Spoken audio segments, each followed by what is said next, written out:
தண்ணி நல்லா கொதிக்க வச்சுக்கோங்க. கொஞ்சம் கீ ஆட் பண்ணிக்கோங்க. கொஞ்சம் உப்பு சேர்த்துக்கோங்க மேல் மாவுக்கு. இந்த கொழுக்கட்டை மாவு இருக்கு இல்லைங்களா, அதை எடுத்துக்கோங்க. அதை எடுத்துகிட்டு நம்ம நல்லா கொதிக்கிற தண்ணியை ஆட் பண்ணிக்கோங்க. ஊற்றிட்டு நல்லா மிக்ஸ் பண்ணிக்கோங்க, நல்லா கட்டியாகிற வரைக்கும். இந்த மாதிரி ஒட்டாத அளவுக்கு நல்லா மிக்ஸ் பண்ணிக்கோங்க. க்ளோஸ் பண்ணி ஒரு 10 to 15 minutes விட்டுருங்க. இப்போ நம்ம கொழுக்கட்டைக்கு பூர்ணம் செய்யறதுக்கு ஒரு 2 tablespoon கீ ஹீட் பண்ணிக்கோங்க. 2 tablespoon ஆல்மண்ட்ஸ், பாதாம் வந்து பொடியாக நறுக்கி எடுத்து வச்சுக்கோங்க. முந்திரி 2 tablespoon. இதை பொரித்து எடுத்து வச்சுக்கோங்க. ரோஸ்ட் பண்ணிவிட்டு எடுத்து வச்சுருங்க, ஃப்ரை பண்ணிவிட்டு.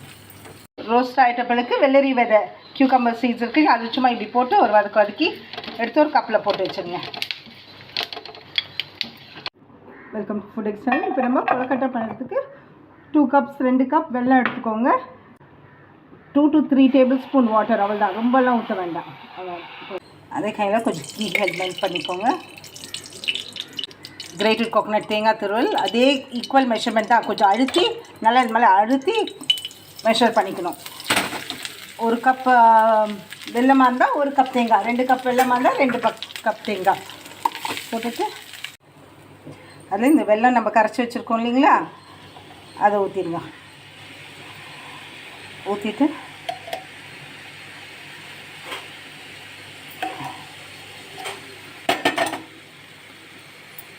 நம்ம ஃப்ரை பண்ணி வச்சுருக்க இந்த வெள்ளரி விதை நட்ஸ் இருக்குங்களா, அதை போட்டுக்கோங்க.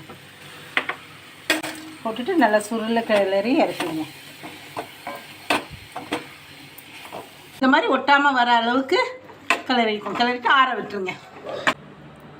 இதை எடுத்து இது மாதிரி உருண்டையாக செஞ்சு வச்சுக்கோங்க.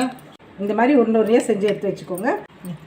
கையில் கொஞ்சம் நெய் ஆட் பண்ணிக்கோங்க. நெய் தொட்டுட்டு மாவு எடுத்து இந்த மாதிரி ஒரு ரஃப்பாக ஒரு கப் மாதிரி செஞ்சுக்கோங்க.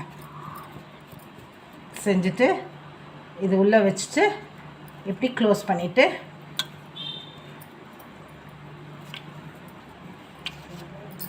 இப்போ இந்த மாதிரி அச்சிங்க இருக்கு இல்லைங்களா, அதுக்குள்ளே வச்சுட்டு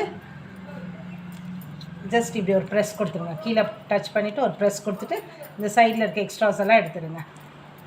எடுத்துட்டா இப்போ ரெடி ஆகிடுது.